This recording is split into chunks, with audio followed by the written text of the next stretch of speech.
my bad. Yes, we do that in 21. Says Jacob. No. Don't tell me I don't fine-tooth comb the deeper meanings for you. I was always wondering why you're not following my questions, but now I know. Oh, wait, it's impossible. We're already catching up again. And like, we're actually way ahead. Those guys are just way behind us. Yeah, no, I always, you know, when you sit, when we started the fellowship, we were like, we used to go and sit and do the Torah portion, but then we were there from like 12 until 5. Yes. And then also we would have to skip stuff because there was too much to discuss. It's too deep. It's too deep. It's like so deep. 21. Alright. So someone give me a recap. Chapter 20, what are we on? We're going to finish this parasha eventually. And we're going to hopefully go into the rest of it. Everyone, that's all those comments. Yes, God was saying what you must do when you enter a land and you go, basically when you fight against other, because God said that you're going to come against other nations and you need to fight against them. What not to do. So he gives them an out, right? Okay, who can stand and go to war and who doesn't have to go to war? Right, can you remember any stipulations? Just be married. Yeah, just be married. Just being married. No, then people that hadn't lived in their house, they built their house. Right? You haven't got from your fields yet, and if you're too scared, nice one. Right? He goes through this process and he says, look, if your focus is not wholly on God, if you're not going to get into this, where you are going to face the enemy knowing that God is going before you, I don't want you. Go focus on what you think is important right now, and then when you're ready, come, then we'll go to war. It's amazing that God reduces the amount of people that He takes to battle. And you go into this and you start to think, okay, what's the point of this? Is that, number one, Israel in itself is not the greatest amount of people ever. Okay? But He still chooses to go and He says, no, less is more for me.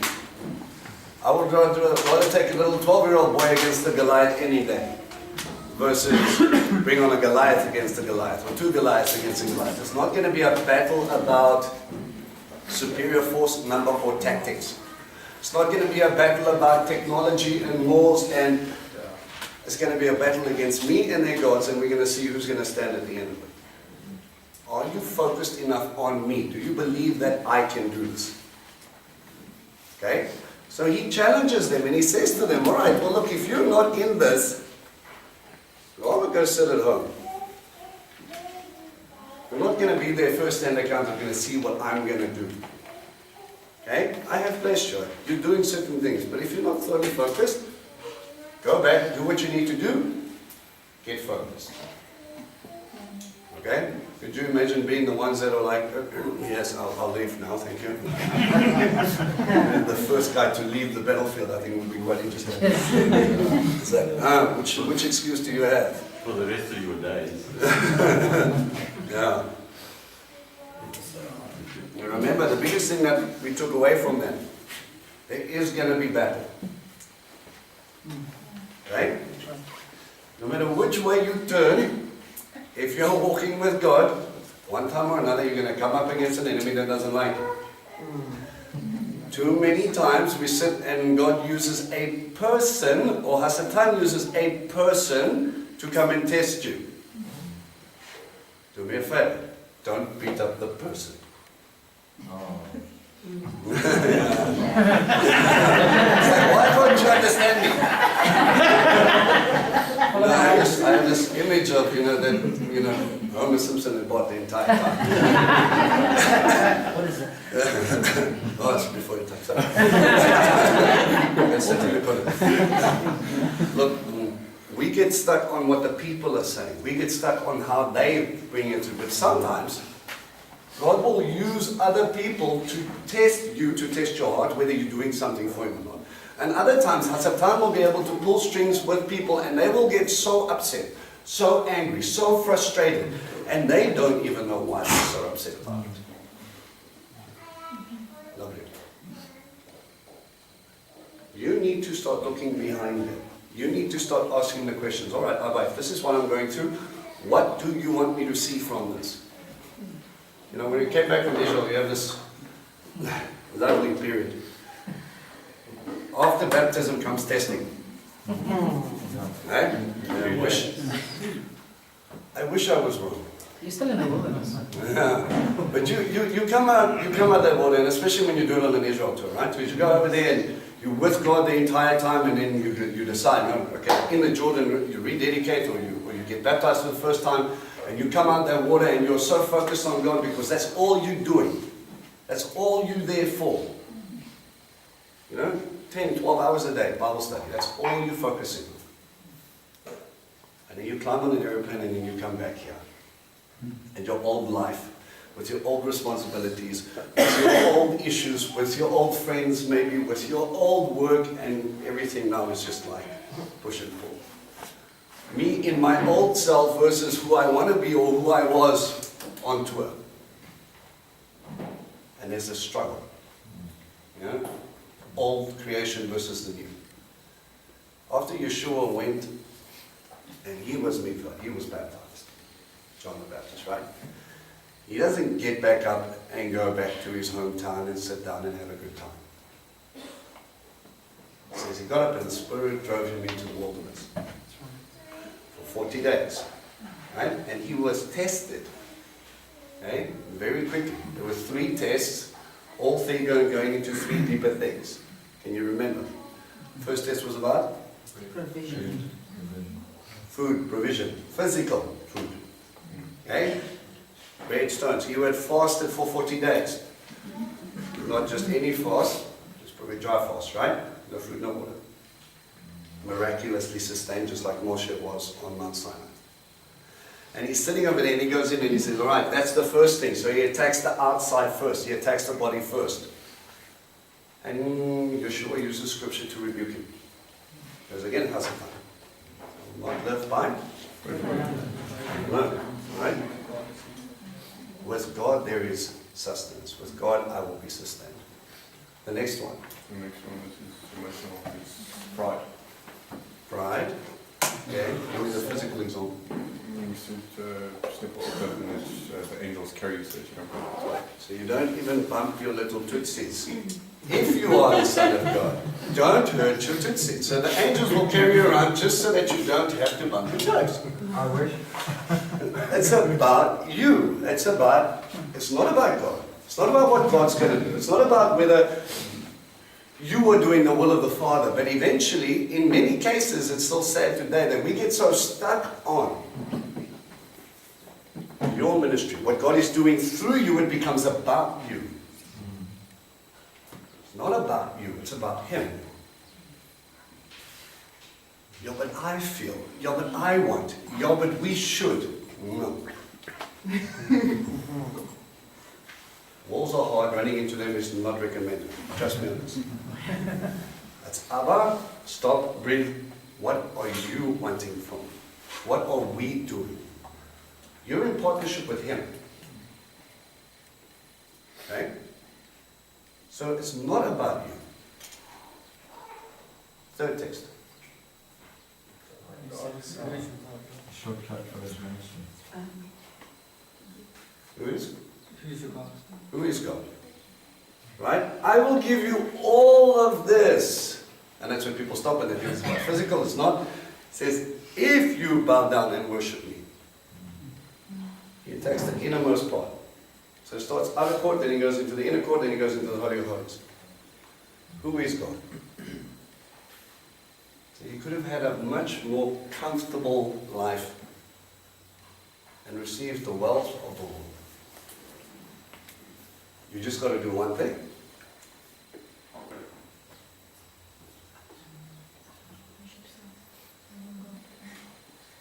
So, is your comfort worth more to you than who is king?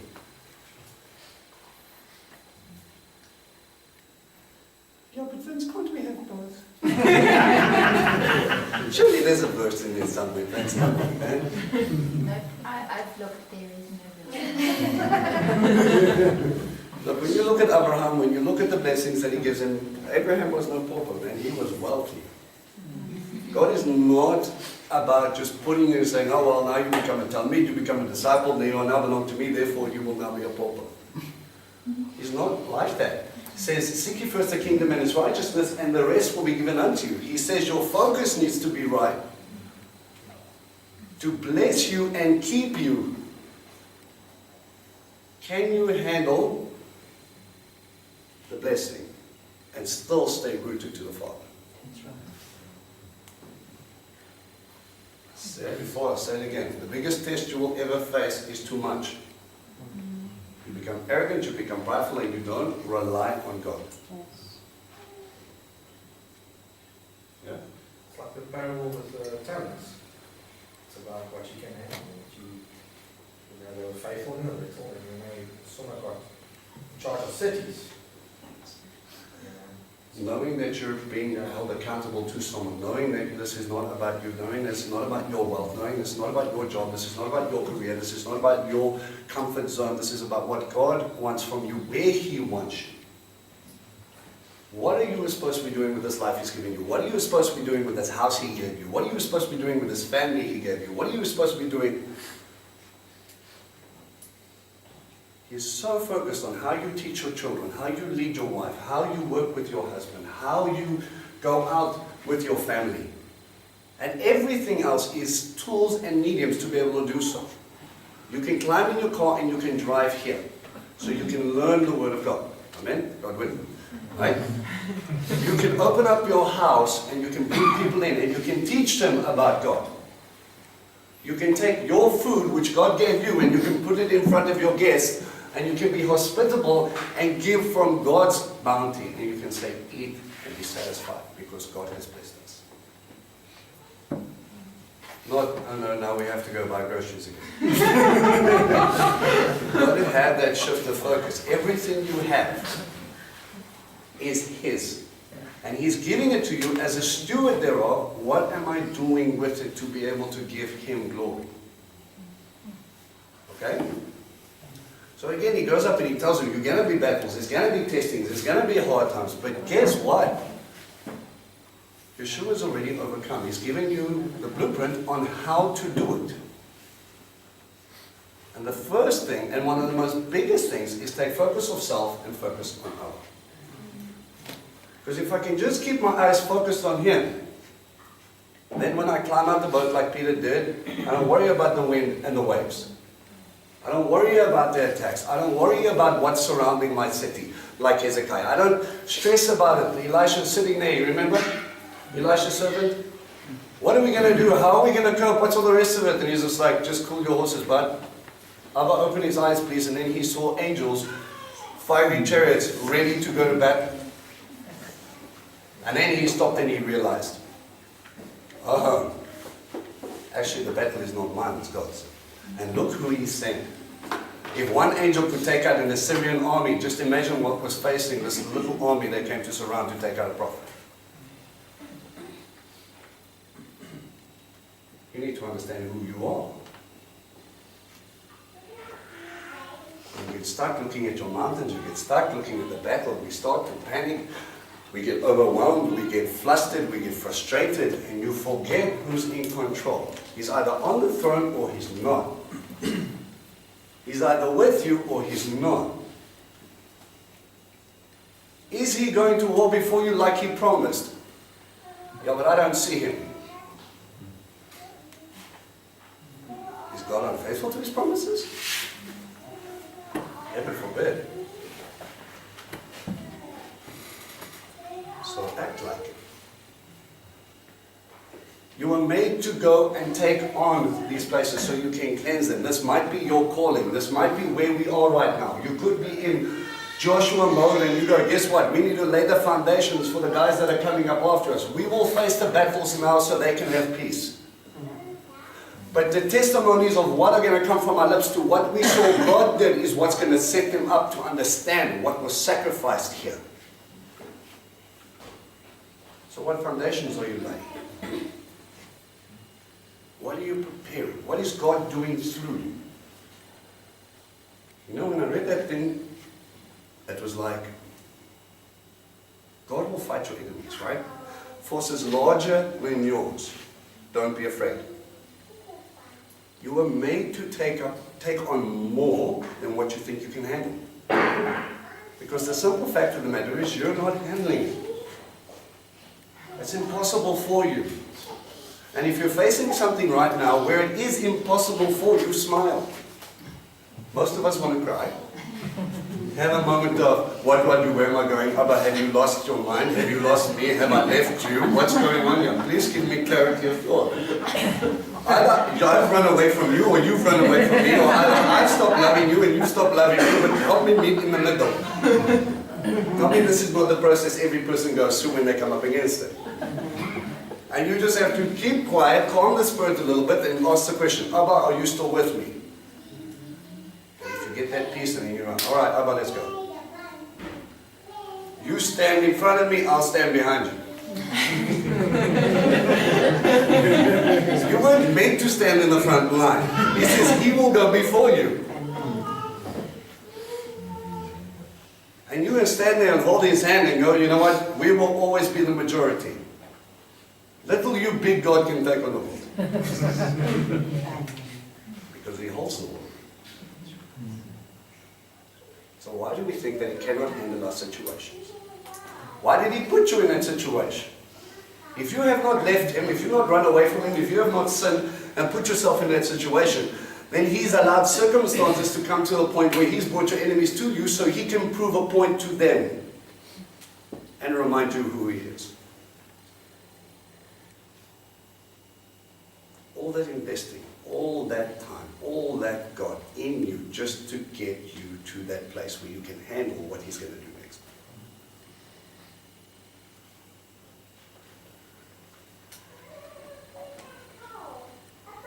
No? Always like Esther. Maybe you were made for such a time like this.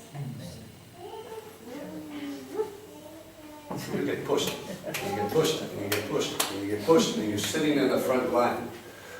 Now, if we have the opposite case where you did something silly, and you put yourself in a situation that you shouldn't have been, and you're still dealing with the consequences of that, Abba is not above going, when you make teshuvah, come back and I will teach you something about that. Teshuvah, return to, so you can stand by the protector. If he's going to be your shield, if he's going to be the one who goes before you, get behind him. If you did a quick sidestep and thought you would run out in front and you've got a little arrow stuck in your butt, guess what? Learning curve, you stand behind him. There's no point in having a shield behind you if the enemy's in front of you. Yeah, and he's not teaching you about one, is it really bad? I'm not even going to go there. It's not 1 gear forward, 6 gears back. You were made to stand before him and go forward, step by step, watching what he's going to do. The enemy is only going to see you, and it's not going to make sense to them either. So the only thing that can go is, it has to be God. You know, I shared that testimony, you know, when Operation Protective Edge was going on in Israel, the little stint they had with Gaza. Where Israel very tactically brought down the Iron Dome. You know the Iron Dome? Yeah. Okay, basically, it's an anti-missile defense system. So a missile will come in, and then this thing will calculate very quickly, taking in wind and all the rest of it, and shoot a smaller rocket to take down their big rocket before it does damage. Alright? And it's got a backup. So if the first one misses, which is highly unlikely, I think the first successful hit rate is around 70% or something like that, right? Yeah. Yeah, and then, you know, it's like, it doesn't happen that the second rocket doesn't factor in the second thing and then take it out. But there was one instance when a guy was sitting and he saw this rocket come through and he saw the iodine fine and it missed, and he thought, okay, the second one's got it. And he missed the second one. That doesn't happen. And this thing was en route to a stadium full of people. It was a soccer match or something. And the commander was already on his phone and he says, get the ambulances, get the guys, this is going to be bad. Move now. We cannot stop it. And as they were watching this rocket launch into the stadium, there was a mighty wind that picked up this rocket and just blew it into a piece of land where there wasn't anything and just went poof. And the commander went, never mind. Now what's funny about that is this guy was not a believing man. And he went and he ran very, very, very quickly to his rabbi who has not seen for a while, and he said, give me Torah. He went, hello, what's going on? He says, you won't believe what I just saw God do. And it's funny how that instance came up against in the camp of the Palestinians, where they said, we can't do anything that God fights for them. Who's God teaching? You see, he will use a situation like that to give glory to his name on both sides, because ultimately, what does he want? All of his children back in his house. You were made for this. You were made to push. Abba is going to go before you. If you're facing it, don't forget it. Okay? Let's get into chapter 21.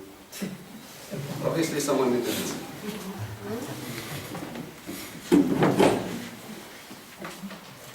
21 verse 1.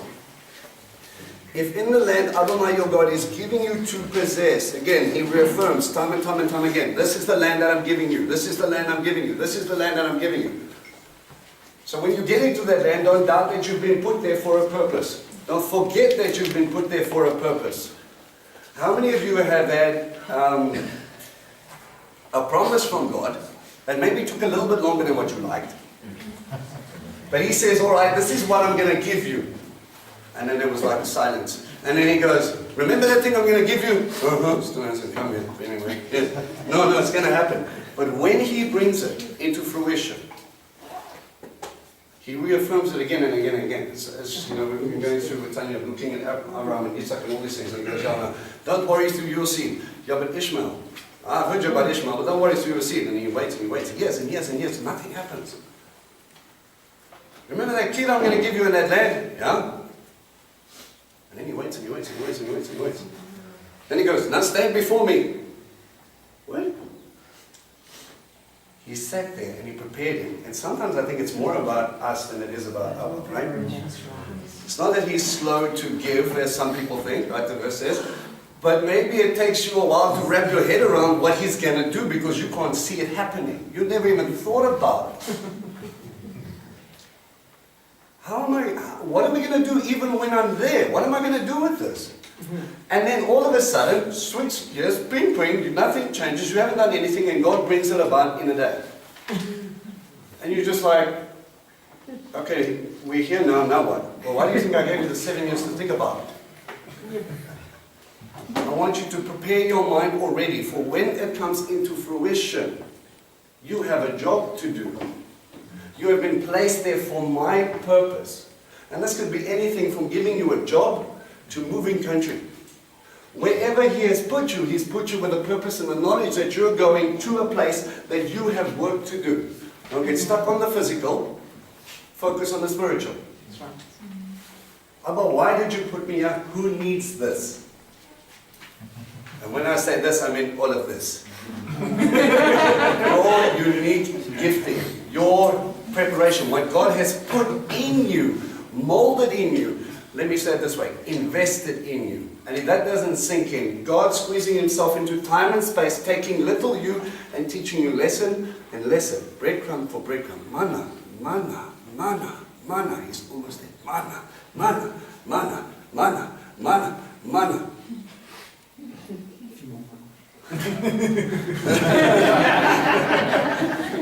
The breadcrumbs around the mountain. And he gets you to the place where you're ready, but you're so focusing on the manna and the hard times, you don't see what Abba's been doing the entire time. Yeah, exactly. That's why I said it's very good every now and again just to stop and look back where you were, to just take stock a little bit. I like to do this every time we do Yom Kippur. As you know, that spiritual cycle happens when the Shemitah year and the Jubilee year happens around that time, right? So when you take stock and you look back and you stop and you go, okay, where was I 3 months ago? Spiritually. Where was I 6 months ago? Where was I a year ago? Where was I 2 years ago? Where was I 3 years ago? Where was I 4 years ago? God willing, you should see Abba's hand watching you progress, go closer to closer and closer to closer to Him. So you're learning more, you're growing more, you're becoming more like Him each step of the way. Now if you look back and you see stagnant river, take stock. If you're not growing, there's something wrong. You need to take stock. If we're sitting in a situation where I'm starting to understand Him more, where I'm starting to move forward, where I'm getting clarity on things, and I'm moving closer and closer to what He's making me, your purpose, your function, everything that you are, everything that He's making you, He's making for a purpose. God, who makes heaven and earth to declare His glory, is investing in you. For what? So you can be happy? So you can know stuff? See guys, we need to be very careful. Just because God is revealing things to you, doesn't make you clever. Too much in this movement, in this Hebraic roots movement, in church movement, in synagogue movement, it's about arrogance.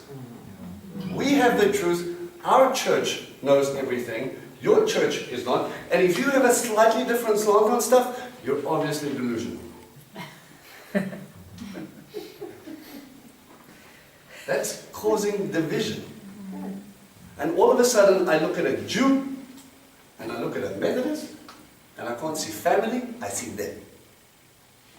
Do we not all pray to the same God? Oh, but because you know something they don't, and they refuse to listen to you. Let me put it in another way that's a little bit more fun. Did you listen to God when He told you the first time?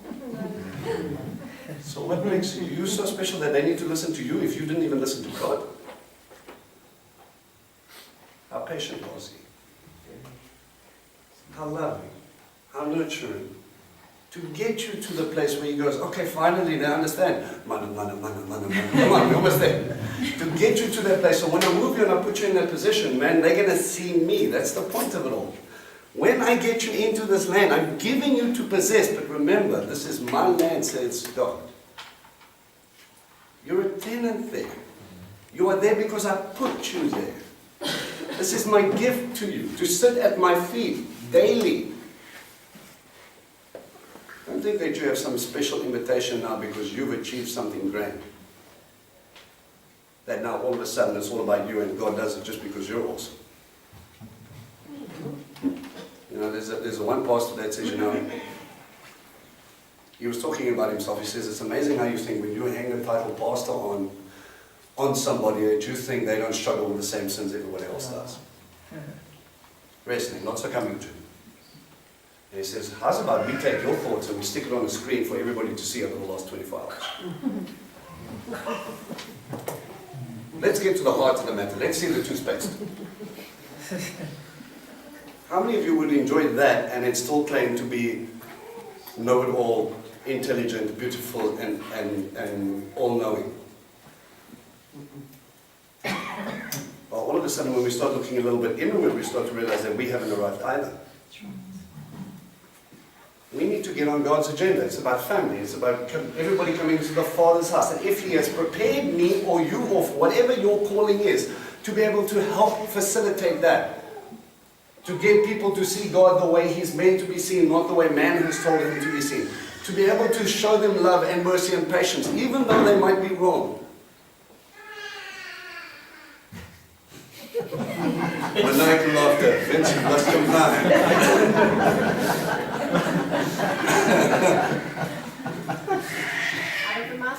I concur. He's giving you this land to possess. You've got to uphold a standard. If I'm trusting you with this information, do so lovingly, but make a stand. We can say for the love and peace and brotherhood that we can just stand there and you go, you know what, I don't want to debate about this, I don't want to argue about this, so let's just do what you want to do because it makes you feel comfortable. It's not about them, it's what standard you're upholding. Am I doing this because God told me to do it, or am I doing this because man told me? And that testing will come thick and fast, and they will tell you all types of fun things from my own experience. You're weird, you're Jewish, you're in a cult, you've lost your mind, etc., etc. Fill in the gaps, whatever someone might have been told, or told you, or what your doubts were, or whatever the case may be. And Hasatan uses that to try and get you to stop, to stagnate.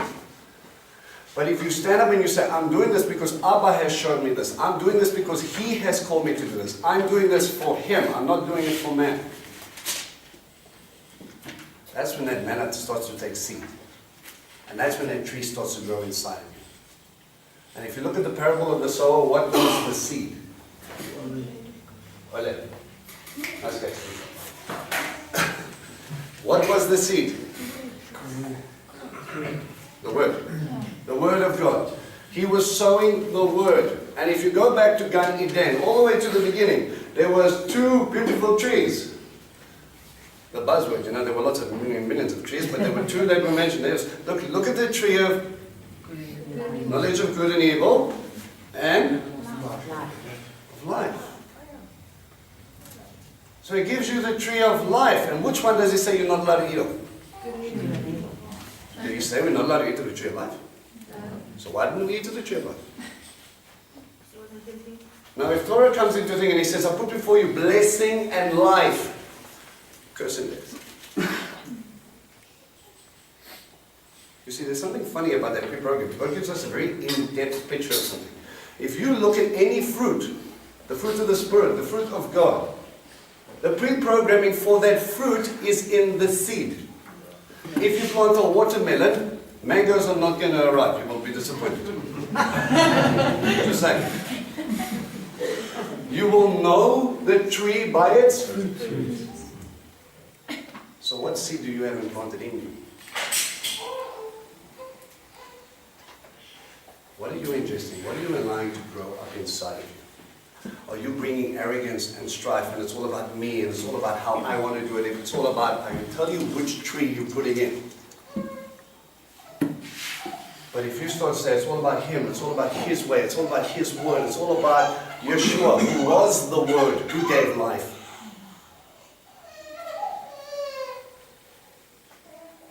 What's going to grow, and what fruit should you see? I don't care what you say. I want to see you live it. Torah is not about head knowledge, it's about feet knowledge. This is what we do. You're in the land to do.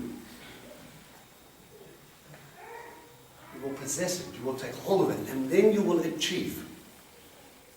The land was a gift, but it was only a medium. I'm just putting you there because it's in the middle of everything. Yes, but we will have land, and we will have fruit trees, and we will be this, and it will all be exciting. So you're not there for the fruit trees. Those are just there to feed you. Because you kind of need to be alive for me to do what you need to do. And when they come through and they see, and they are going to hear truth. They're going to hear the word. That seed is going to be implanted in them, and they're going to see things. Yeshua. They're going to see Shabbat. They're going to see these feasts and festivals. And as much as whatever Egyptian or Assyrian or Mesopotamian or Babylonian or whoever was coming through that land, they would see God's way. And they could stop and they can think, you know what, I grew up and I only saw this, but now I know there is a different path. How many of us knew our path was 100% correct because we didn't know about the other one? And when you start to explore the other one, you're like, hang on a second, this makes a little bit more sense of where I am right now. Me, I partied in the world. I was part of that, and that was where I was. And I thought this was normal. Until I started to see something different. And I started to see the fruits of that walk. Where in the world I see strife, I see issues, I see arguments, I see pride, I see arrogance, I see selfishness, I see loneliness, I see brokenness, I see hopelessness. And then all of a sudden I look to the other side and I'm seeing peace, I'm seeing purpose, I'm seeing hope. And I think, how do I get some of that? My boy, it's a hop, skip away. You have a plan, a purpose, a place to possess. It is a medium for you to do what you're called to do, and that is plant the seed. It's God's job to prepare the soil. What's the soil in the parable? The heart. You throw the seed. It's up to the person whether they're going to receive it or not. Abba, that's your kid. There's a hard heart there. I need you to work. And smile and walk away, because God's going to be busy. And if you don't think He is, how many of you can stick up your hand because you were the stubborn one? You're obviously delusional and wrong. 3 years later, Shabbat Shalom!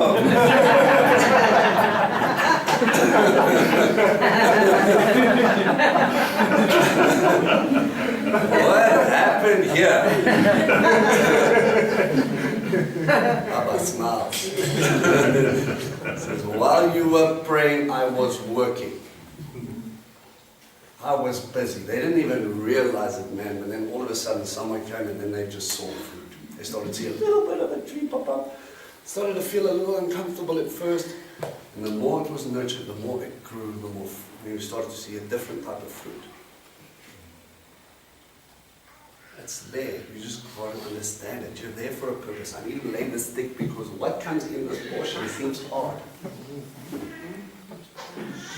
There are dire consequences for what you don't go into. But you have to understand, you're there for a massive purpose.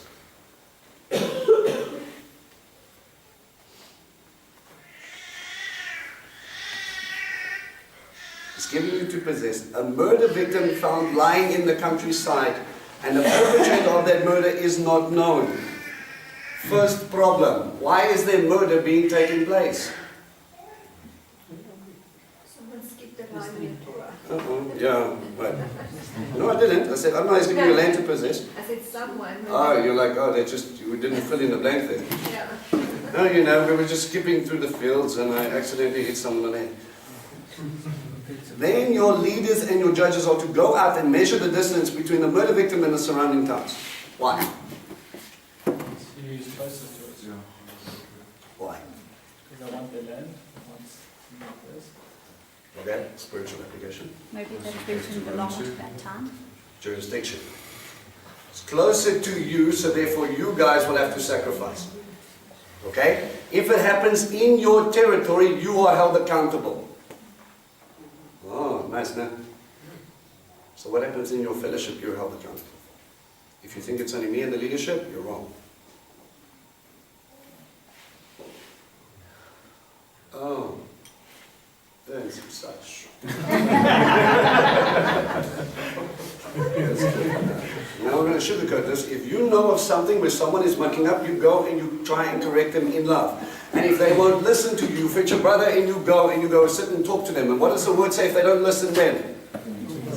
You go and get the elders and you go and you sit. And then if they don't listen, why are you here? I'm not one of those guys that are going to take your son and I'm going to sweep it up and it's all right. Before you realize your nose is going to be touching a ceiling and you can't get into your bed anymore.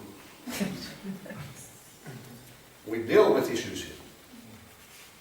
This is why discipleship is so tough. Because we get involved in your life. And it's nice when the pastor's on the pew and you're 10,000 people and you can claim, well, I did that, no one knows about it, no one's going to find out about it. When you're in a house fellowship, even if you thought you hid it really well, God has a way of bringing it up. But it's in our jurisdiction. It's up to us to keep this place clean. It's up to us to do what God has called us to do, to make a stand. Because He gave us this family, what are we doing?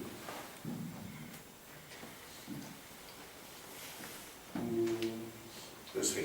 After it has been determined which town is the closest, the leaders of that town are to take a young female cow that has never been put to work or yoked for its use as a draft animal. Why not a sheep? Why not a dove? Because you always They used the heifer to, I remember they took the ash to purify. But that was a red heifer. This one doesn't say red heifer. It just says a young heifer. It's never been yoked. Why is that important? Well, bondage. That's work, man. It's not bondage. Sometimes it feels like it. Do I really have to go to work today? No, I don't want to be yoked. Isn't a heifer something like the best of the Every sacrifice would have to be your best one. Yeah. But it's young. It talks about its purity, right? It talks about something that has never been put to work. Okay? It has never experienced that, let's say, hardship. It is still something that is young and pure in a sense.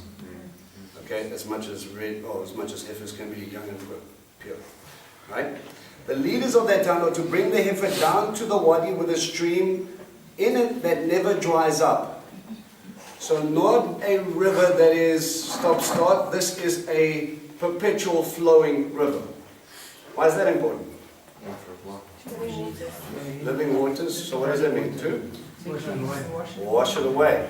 Okay? Cleansing takes place. Okay? To place that has neither been plowed nor sown, and now to break the cow's neck there in the wadi. So a place that's never been sown. Okay? Contaminated by hands. Well, you've got a problem when you start to make dead animals near a seed. What does that do to the seed? Don't change it. What does it do scripturally? Makes it? It makes it unclean. Unclean, right? It says if an animal falls onto a seed and it has not been watered, it doesn't start to open up and start to absorb that water, that nutrients and things like that. So if you have the blood or something in it and the plant starts to go and then you eat of that plant. Nice picture now. Okay? So he says, if that is the case, so now you're sitting underneath a tree, you put a bag of seed underneath there, it's been a little bit wet, so it starts to open up and a dead lizard falls out the tree, bah! And then it's over there, and you come 3 hours later and you see that thing there, that whole bag of seed is now, get rid of it. What is it absorbing? What is it taking in? Death and decay. Nice picture. Remember, God is in the pictures. Hebraic mindset. Okay? Then the Kohanim, who are the Leviim, are to approach. Once all that stuff's been identified, then you get the priests involved. For Adonai your God has chosen him to serve and to pronounce blessing in the name of Adonai. It doesn't sound like a blessing time to me. There's murder, we don't know what's happened here, we don't know who's gone on, we have no eyewitnesses, we've got nothing. But bring the priests so they can bring blessing. What are they going to do? Bring atonement. And that, remember, sin equals strong fence. The Hebrew word is chatan. It is a fence that separates me from God. An offering, a kapera, means to draw near to me. So I come close to God through an offering. So as I draw near to Him through an offering, think of the picture of Old Testament flowing to New.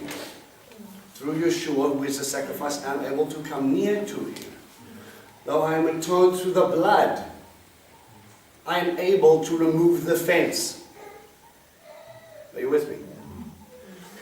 They will decide the outcome of every dispute in the matter of every dispute and matter involving violence. All the leaders of the town nearest to the murder victim are to wash their hands over the cow whose neck was broken in the wadi. So have you ever seen the thickness of a cow's neck? Good How are you point. going to break this thing? Exactly. How then do we snap a cow's neck? To the point where the sages have now deduced, because they couldn't figure out how to do it, they would axe it. Would you use the blunt end of the axe? No, even then, you're like beating that thing into a pulp. It'd be tenderized steak by the time you finish. You'd have to use a sharp piece to get in so you can literally sever the neck. Anybody want to sign up for that job? So who provided the cow? Did he? Right. So it cost us something even though we don't know who did it. We give the best thereof of atonement because we know that Abba is looking at this and there is a problem with blood in the land. Okay? They are to speak up and say, this blood was not shed by our hands, nor have we seen who did it. Adonai, forgive your people Israel, whom you redeem. Remember what does redemption mean? Sorry? Bought for the price. Not just that. Bought with a price for what? That is the action to which we do. So remember, the redeeming kinsman, the guy who comes in, or the blood avenger, remember that teaching? Was to do what? To bring them back to where? Into the Father's house. You are buying them back to come in, but it's got to cost something. Do not allow the innocent blood to be shed among the people of Israel. They will be forgiven this bloodshed. Thus you will banish the shedding of the innocent blood from among you by doing what Adonai sees right.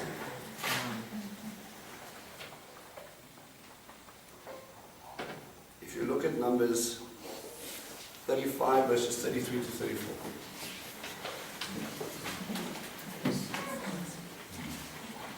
Numbers 35. Numbers 33.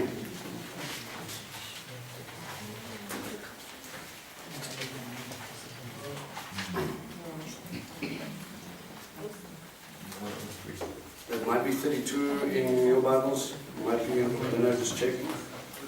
In this way, you are not to defile the land in which you are living, for blood defiles the land, and in this land no atonement can be made for the blood shed in it, except through the blood of who shed it. No, you are not to defile the land which you live, and in which I live, for I, Adonai, live among the people of Israel. That's right after cities of Bethlehem. I dwell among. No. But Abba, you said you stay in Jerusalem. We're in the Galilee. It's a different precinct.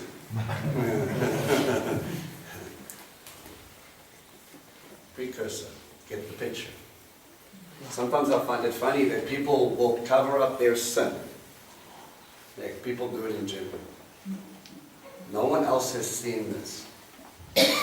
But we forget Abba was standing next to you when you did it. And your sin costs everybody else. It's going to affect everybody. That ripple effect, right? Someone else has to come and make atonement for it. They have lost now a cow that has never been yours. Something was maybe groomed to be able to bring life so they could reap, harvest, and bless God. And he says, no. Before we even get there, you bring something that's going to cost you. This place needs to worry about their jurisdiction. They need to keep their eyes open. So remember, you're going to have not only Israel telling you, you're going to have tradesmen coming through from top to bottom. They're going to be selling stuff in your place. You need to show them God. And if they come across and they're walking through a piece and then they see this, they're going to stop and go, what's going on? They found a dead body. No, you don't understand. This place is where Adonai lives. He does not take lightly innocent bloodshed. He holds life dear. He is a God of life. And he makes sure everybody knows it. He will make sure that he will not dwell in the defiled land. If you do not do this, what does that mean? Not just disobedience. There's a curse. Not just a curse. He will not be there. I will not dwell with you. He cannot dwell where sin is. You see, this is why you bring disobedience. This is why the curse is there, because he's leaving. How much do you want him there? Are you making that stand? Are you keeping that standard? Do you know that he lives there provided? It's a very simple thing. I've used the picture of a marriage bed quite a lot. If your husband defiles the marriage bed, he's not going to stay in the same house. Vice versa. If a wife defiles the marriage bed, she's not going to live there. If you are his people, you are his peculiar treasure, you are put into his land. He's brought you home where he is. He puts his mishkan, your tent, a place of meeting. Meeting what? It's not just meeting as in the sense of now every time we can go up to God. That is where he dwells because that's where I should be with him. I am his beloved. I am his bride. That is our place. And if we don't take care of this stuff, man, it's going to affect the relationship. He will become so disgusted because we're allowing this to happen. Watch what you allow.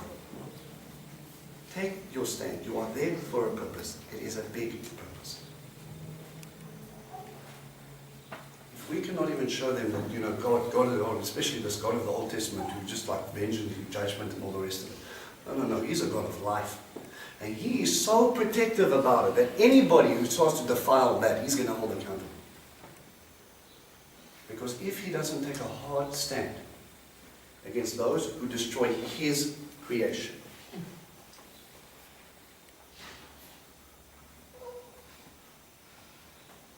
who's going? If man will not uphold his standard, he will uphold his standard. It's a dangerous game, man. Okay, next verse. Going to the next part of the show. When you go into war against your enemies, and Adonai, your God, hands them over to you, and you take prisoners, and you see among the prisoners a woman who looks good to you, and you feel attracted to her, and want her as your wife. Please note, as your wife, not as your toy. Okay? This is not Roman culture where you can buy and sell to do what you want. That sort of slavery was well condoned in that time. I bought you for that purpose. You live for it, so I will use you for that purpose. Nothing less, nothing more. He says you take her as a wife. You will treat her as such. Okay? You are to bring her home to your house, where she will have shaved her head and cut her fingernails and remove her prison clothing or her mourning garbs.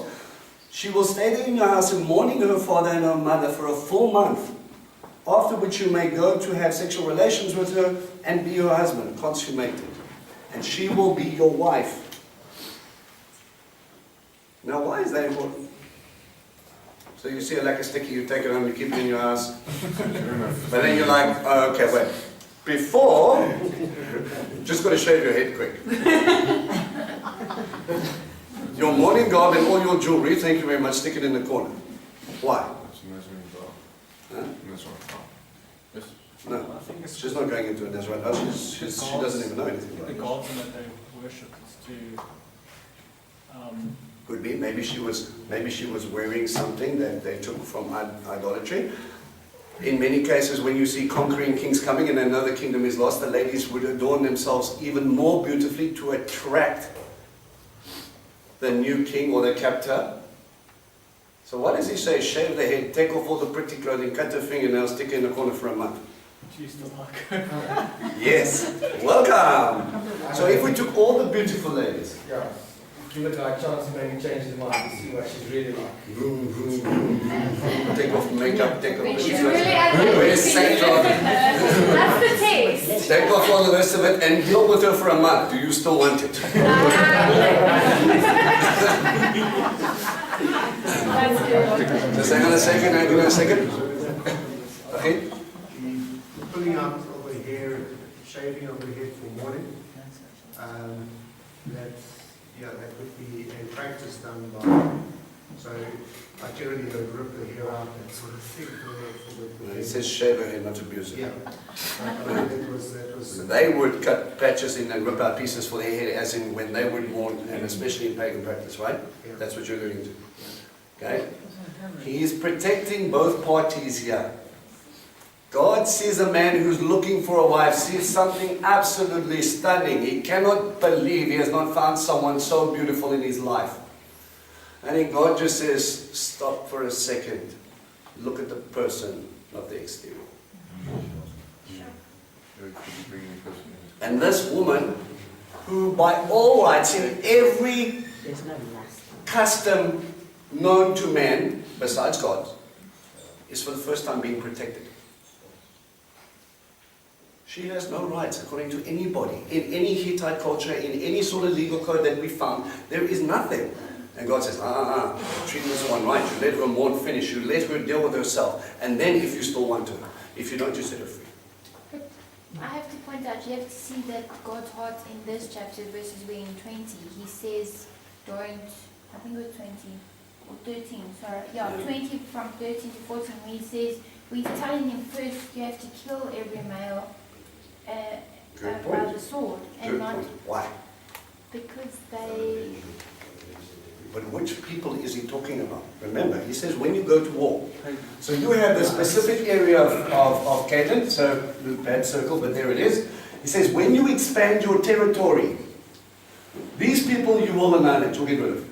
Because they were so sinful that God cannot deal with them and He's putting them in the land. But once you expand and you go to other towns, say now you go further north, whether you expand up and you expand south, when God gives you that land, there's a separate set of rules there.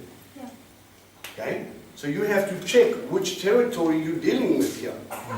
And then you go in and you protect, God protects this person, you bring her in, you start to maybe interact with her. She sees your compassion.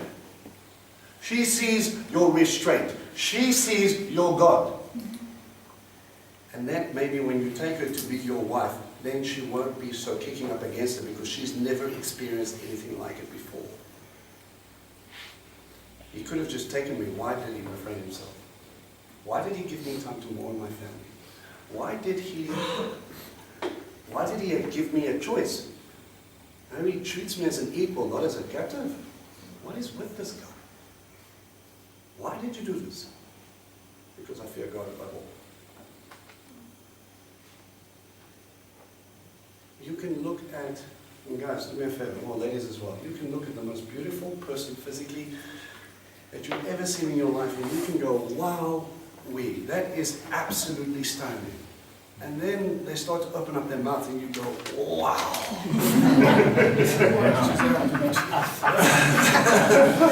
Even more stunning. It's going to back away slowly. I have seen some of the most beautiful women. Remember my naughty days, I go clubbing, and you look at these women and they are dressed to the hilt, they are stunningly beautiful. And that's what they use. And when you get there, and when they start to talk, there's more F-bombs in there than any sailor I've ever heard in my life. And you sit there, you're like, can you not enunciate anything without swearing? And that was before I was behaving myself. And then I was still like, yo, every time she swears, I'm a bitch. It is scary, and you're going to have the same thing. I don't care how buff he is and how nice he looks and all the rest of it. If he does not show the heart of God, you're looking for the wrong thing. Yeah. You're looking at the wrong thing. I'm happy for you if you found God. But this should not be your test. Yes, there will be a physical attraction and you go, wow, you have really nice eyes. But what made me fall in love with you was not your eyes. It was your heart. Show me that first. Because that lasts forever. That's what I'm going to hold on to when we're 60 and wrinkly. That's where we are. Because what happens is people go for the short-sighted short run and they don't plan for anything after. Today, in our generation, I suppose, it is more so than anything. Because when it gets to an age, I just trade it in for a younger one. And that happens on both ends of the scale. You're just like, yeah, you know what? This one doesn't look the way it did anymore, and I'm just going to get me a better one. This is not the mature love or intimate relationship that God is pointing you to. There's something special about a couple that can hold on to that relationship forever. What did you say, Auntie Brenda, last night? Your parents are celebrating this? They had their 69th anniversary. They were 60. Going on into their 70th wedding anniversary. And they still okay. And they still are. It's amazing how when you think, the guys have earned their stripes when they've been married for 20 years. Tomorrow we shaving his leg. You're sitting there and you're going, wow, this is absolutely, there's something special about it. But God says again, stop focusing so much on the physical and focus more on the heart. Focus on that thing, because this is where deep love is. That's what is based on us, the physical changes there. Yeah, and if I treat you like an object, if I have bought you for this purpose, if I don't find you attractive anymore, You're going to go to the yard and go get a new one, right? What happens to the person? How do they see God? My whole life I've been abused and I've only been used for one thing. Show me about love. I don't know love, I only know this. Now you tell me when your father says, I love you, you say, yeah, I've seen the love of men. Because most time he's referencing the masculine. I've seen your type of love. It takes, it destroys. And they become bitter and twisted and broken. Show me the love of a mature believer, of a godly man. Change her life forever. Has God's love not reformed you, O bride of Christ? And so I also think that it has to be written in there because I don't think men always understand women's emotions. I mean, for her to have the opportunity to mourn the people who was just killed, psychologically she will connect to him because he's giving her. You know, there's the science and the everything. That's the thing. She will start to ask the questions, why did he? Why did he? And again, God's protecting someone that by no right needed to be protected. But because that is my creation, He will sanctify it. Don't treat people like the way you think they should be treated. Treat them like the way God created them to be, His kids. Just because you want to tap yourself on, I'm God's child, so is everybody else, you better treat them as such. Yeah. No. Right. But I think she's also had a month to actually bring it over. Well, she will watch him very closely if he is not given it, but to that open doorways restraining himself. So you will see, he will, what we're doing today, Shabbat. What are we doing today? Why are you praying? Well, what's with the funny tent in the middle of the camp? Why are we going up to wherever? Why are we going up to Jerusalem? Think about it through the times. Maybe it's over a feast and festival and he says, look, I want you to come with me. That introduction to God is what she needs to be able to start to ask the question. If this man behaves like that, remember, kingdom of priests, you reflect God to them. If this is what God is like, if this is only a person showing me what God is like, just imagine what the priest sitting at the temple are going to be like. How much more compassionate, how much more loving, how much more caring.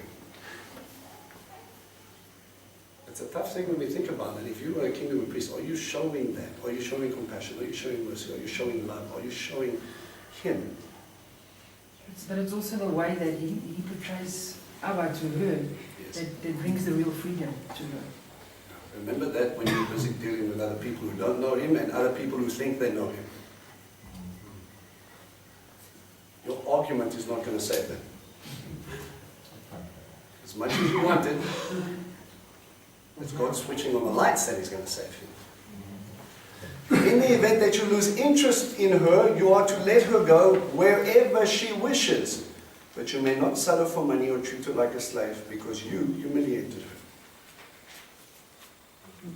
her. Protect those who need to be protected.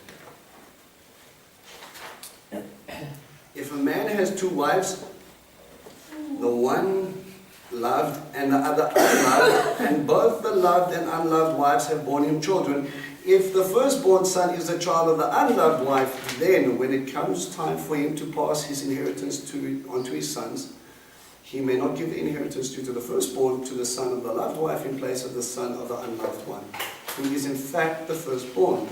No, he must acknowledge as firstborn the son of the unloved wife by giving him a double portion. Put there in your notes 2/3. Okay? It's a 2/3 portion, it's more than. Of everything he owns, for he is the firstfruits of his manhood, and the right of the firstborn is his. Now again, you need to be very careful. God does not condone murder, He does not condone, He said in the beginning it was man, woman, one flesh, right? But because of the culture, He says, I know what you're like, and you guys might come into a situation where the New Testament deals with this. In Corinth, you know there were what, five different types of marriages, right? So you've bought yourself a slave, you've got concubines, you've got a common law wife, and you've got the woman who you married. Right, and you come to faith. Is using the right word. All right.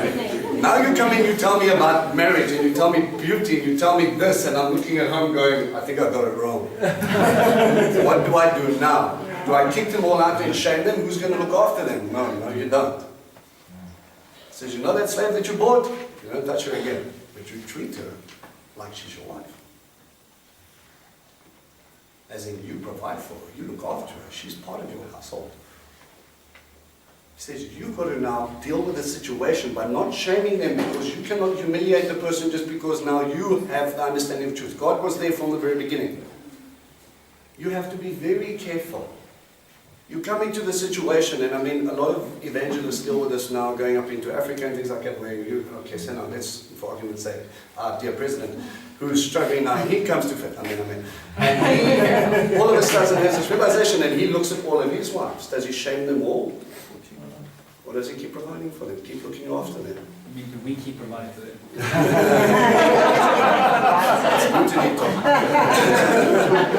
Right? You have a responsibility to them because you took them. Don't shame them. And especially in the culture where you're dealing with, as soon as I push a woman away, where does she go? The only place she can go, if he's still alive, is into her father's house. How many men would take the used model in those days? She would live her life out basically in mourning clothes, like someone died because she was shamed. Or prostitution. Not normally, if the father was there, but you would be sitting in a place now, it would almost as be as if she's a widow. There would be no one to provide for her. Don't you dare try that. So you can't get rid of her, but if you do have two wives, and you come to faith, and he says, just because you like the one more than the other, and we know how this went, right? Yeah. It was a wedding night, it was a party, there was a veil, I woke up, it was the wrong woman. But I worked 7 years for her, what did you do? No, you can't shame the first one just because you like the second one. Who am I talking about? Right. So, Jacob. Yaakov, let's call him. Okay? He comes in and he carries on working, but he loved the one more than the other. Whose responsibility was it to marry Leah? Esau. But because he negated the responsibility, he negated the responsibility of taking on the, taking on the yoke, or taking on the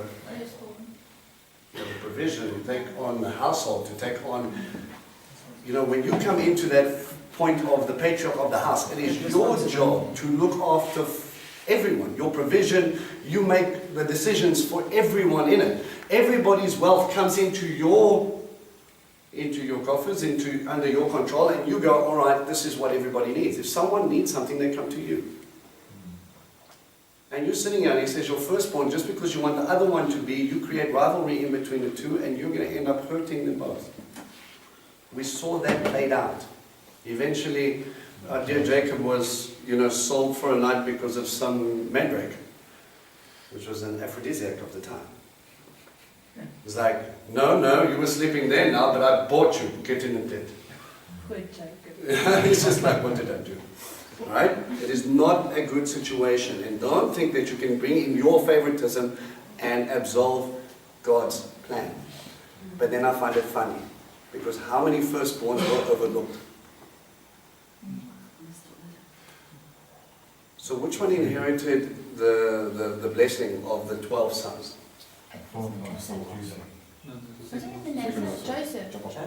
Joseph.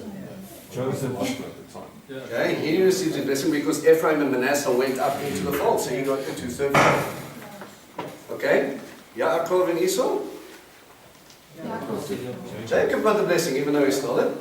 Yeah, which wasn't good, by the way. Don't think that that's a good thing. They should have trusted in God to bestow the blessing, not try and hijack it. That's why he ran for his life with nothing. Okay? Time and time again, we have this very interesting play because one negates the responsibility. You see, you cannot have the blessing without taking on the responsibility. You have to provide. You have to be worrying about these people. You have to be learning from your father. You have to stay there with him and take control in that sense, because it's your job to provide for them. Don't think that you can do whatever you want and then you come in and say, I'll take all the wealth, thanks. That's not firstborn. Okay? It says, oh, okay. If a man is stubborn and rebellious son and will not obey his father or what his mother says, and even if after they discipline him and he refuses to pay attention to them, then his father and his mother are to take hold of him and bring him out to the leaders of his town, at the gate of that place, and say to the leaders of the town, the son of ours is stubborn and rebellious, he doesn't pay attention to us, lives wildly, gets drunk. Then all the men of his town are to stone him to death. In this way you will put an end to such wickedness among you and all Israel, and will hear about it and be afraid. Right, I'm going to read the next one and I'm going to come back to that one because that's going to take a little bit of time. If someone has committed a capital crime and is put to death, then hung on a tree, his body is not to remain all night on the tree. You must bury him the same day, because a person who is hanged on a or has been hanged on a tree is cursed by God, so that you will not defile your land which Adonai your God is giving you to inherit. That verse 22 is a very key problem for most Jewish people when it deals with Yeshua. How can something be cursed that is hung on a tree be the Messiah? Answer? He took on the sin of it, and that's why he was cursed. But it's also prophetic. The curse of God. I mean, it's Isaiah 53, and whenever it talks about that, that would happen. Yeah, it was already done. But if they go back to Torah, they start to question there, and you should tell them, the animal which you transfer all your sin onto, that became cursed, right? Such was what God did. Okay? Now, the son who was misbehaving. I want you to jump to Luke 15 very quickly. I'm going to run through this, so I don't get to be 10.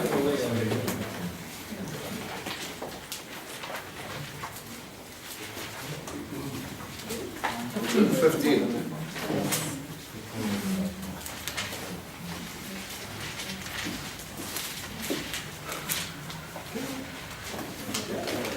Was it Luke 15?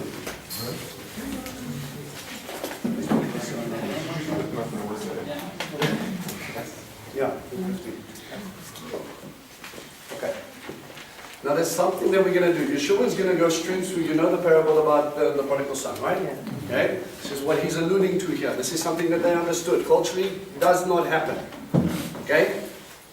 Obviously, death penalty and things like that. To tell a person to drop dead and die is not such a good thing. But what we need to understand is that when you look at the rules of parables, you need to understand they link together like a chain.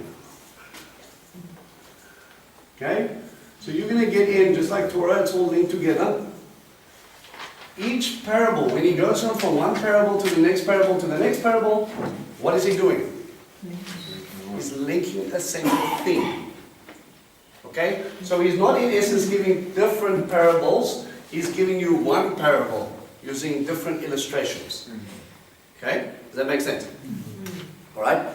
The tax collectors and the sinners kept gathering around to hear Yeshua, and the Pharisees and the Torah teachers kept grumbling. This fellow, they said, welcomes sinners, he even eats with them. So he told them this parable.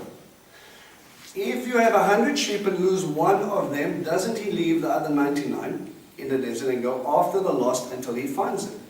When he does find it, he joyfully hoists it onto his shoulders, and then when he gets home, he calls his friends and neighbors together and says, come celebrate with me because I have found my lost sheep.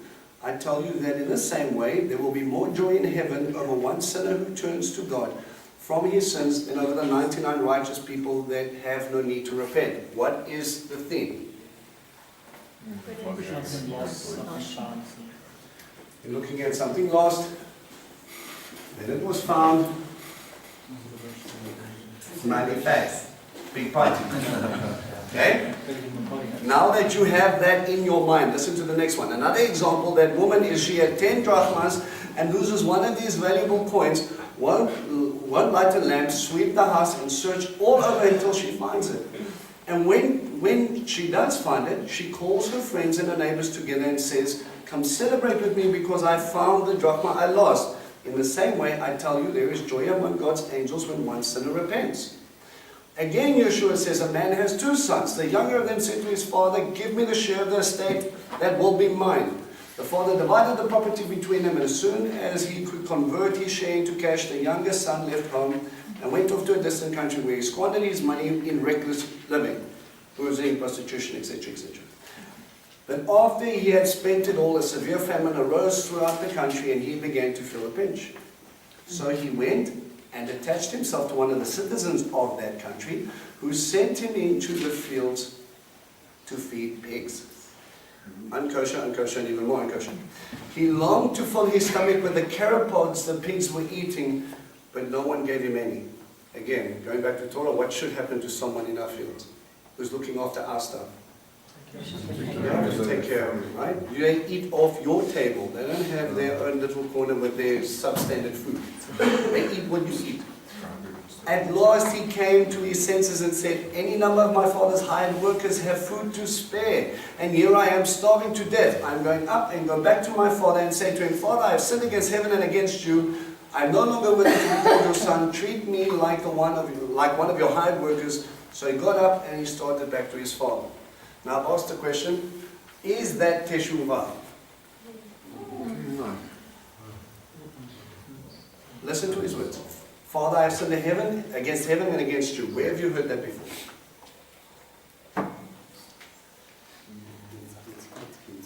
Isn't it when David said? No, he does, but go back a little further.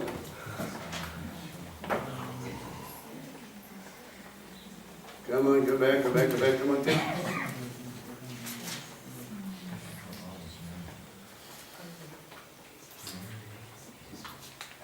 Exodus 10 verse 16. Pharaoh hurried to summon Moshe and Aaron. I have sinned against Adonai your God and against you.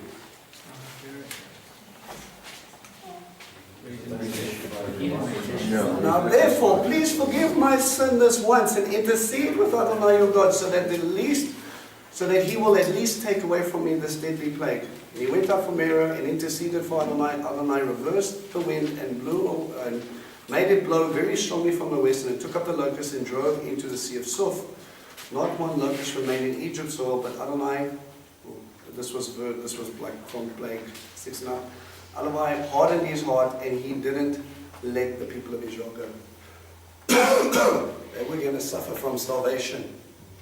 The locust was eating the last of their crops. The great plague.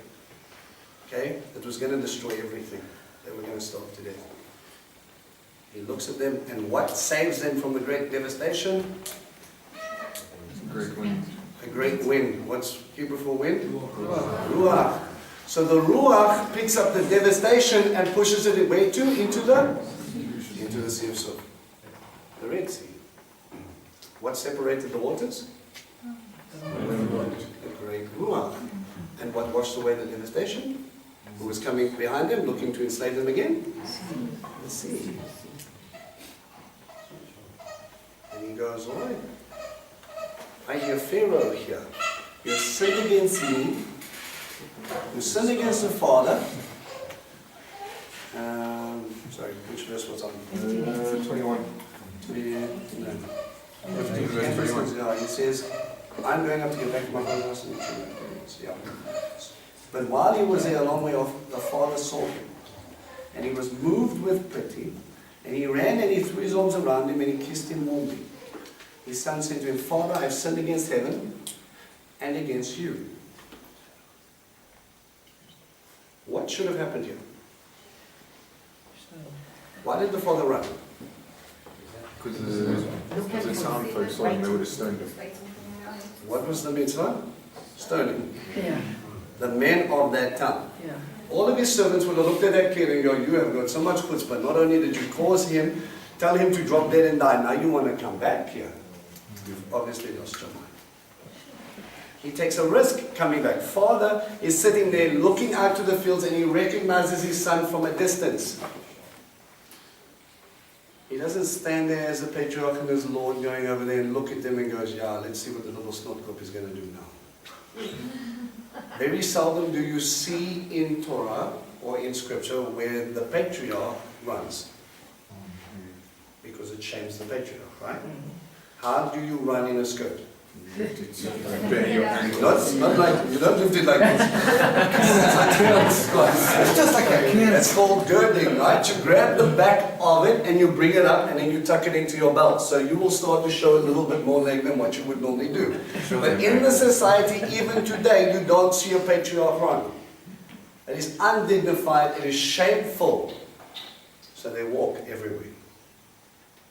You don't uncover yourself to shame yourself for another person. Don't you dare.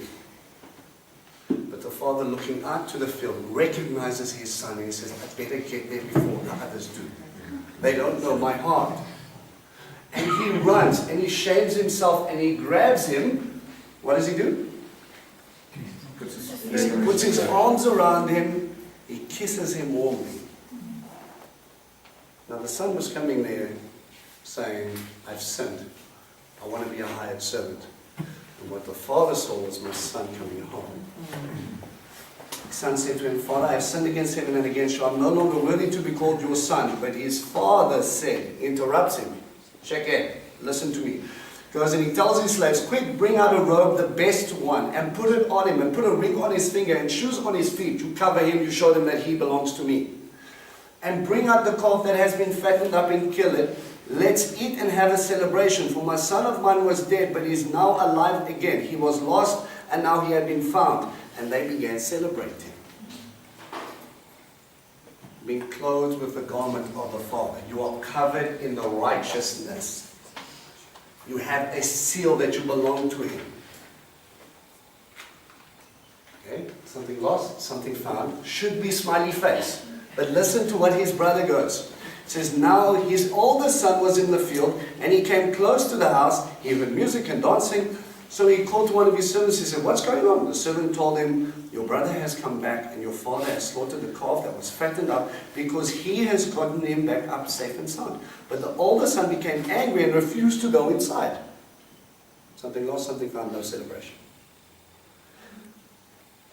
So his father came out and pleaded with him. Look, the son answered, I have looked for you, I've worked for you all these years, and I have never disobeyed your orders.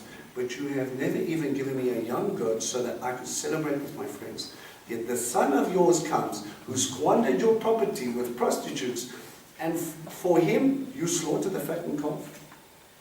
Son, you are always with me, said the father, and everything I have is yours. Remember, he's the older son. What does he receive?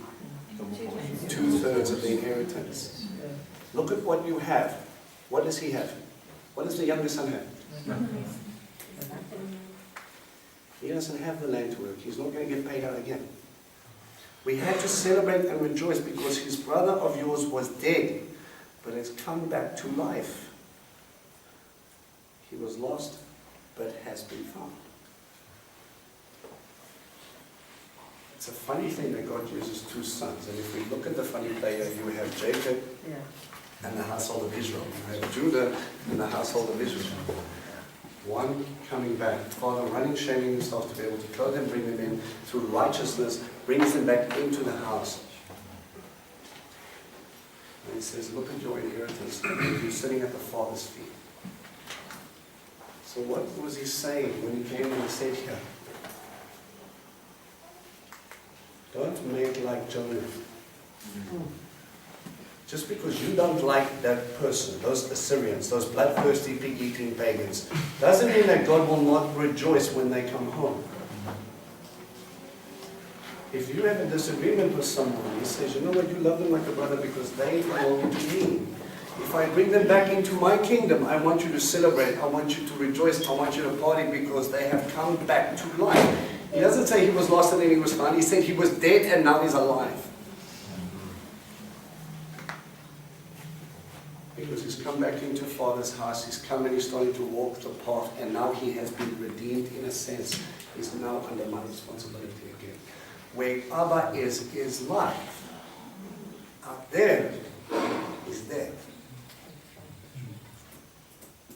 So is it just really about being right, about who you sit with and what was going on? He's talking to his Pharisees are coming up to him and says, how can you sit with them? They're sinners. How else are they going to get to know God if I don't talk to them? brother called him your son, so he didn't accept him as his brother-in-law. No, not at all. And the father turned around and said, your brother has come home. Very nice point. He says, you should be celebrating with us. You should party. He has come home. We need to get people back into the Father's house, yes? Yeah. And we need to act like the Father when we do. If you need to give up a little bit more than what you're comfortable to get people to understand God, do it.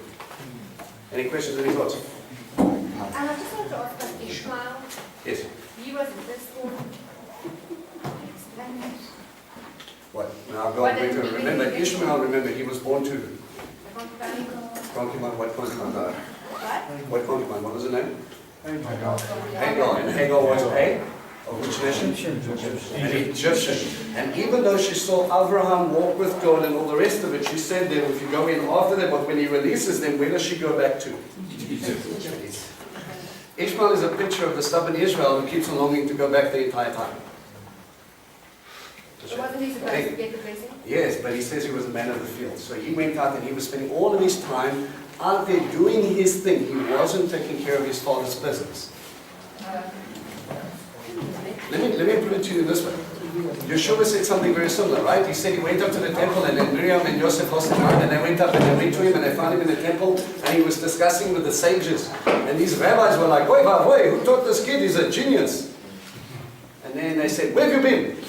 What was his reply?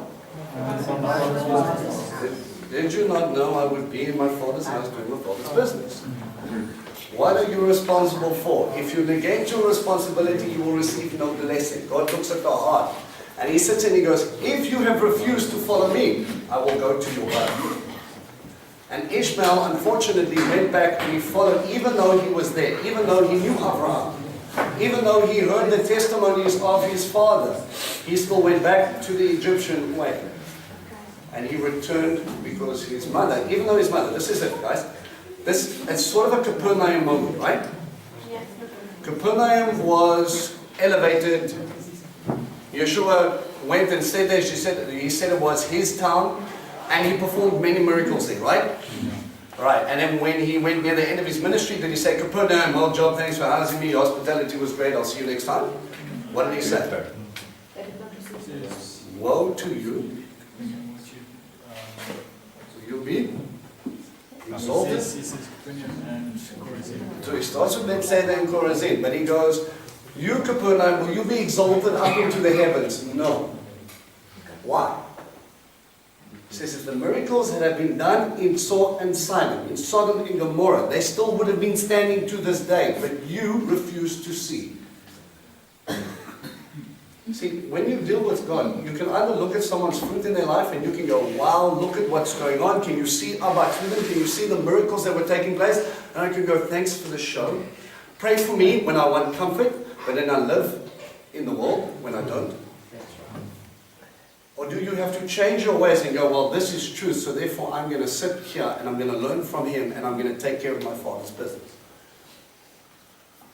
You see, you can negate your blessing by choosing not to be responsible. God expects accountability. You know what the word, you guys with the marriage notes have seen? Submission means to be held accountable to. To submit to God means he's holding me accountable. Everything I do reflects him. Am I living for the world or am I living for my Father? Am I really being subject to him? Or am I choosing only to take what I want and be subject to myself? That's what Ishmael did. That's what Esau did. They did what was right in their own eyes. And they ignored the responsibility. You with me? God moves on. The firstborn did not receive Messiah. Many of them didn't. So he said, go to your brothers, the Gentiles. He says, you go call them. And when they come home, you better party. We wait to see. And in many cases, you will go to Israel and you will see, they will look at you for wearing tzitzit and tell them you keep Shabbat. And some of them will go, Baruch Hashem, I can't believe it, this is amazing, this is a miracle, the Gentiles are coming in and celebrating God. And the other half will say, this is not for you, you don't dare touch it, it's a Jewish thing, you are not the people. Don't you do this. Which one is rejoicing that they're coming back into the Father's house, coming back and being subject to Him? That's the son that He was talking about. He says, you better part Him when you see them coming home. They did not know me, they came to find me. Make sense? Yeah. All right, great time is every time.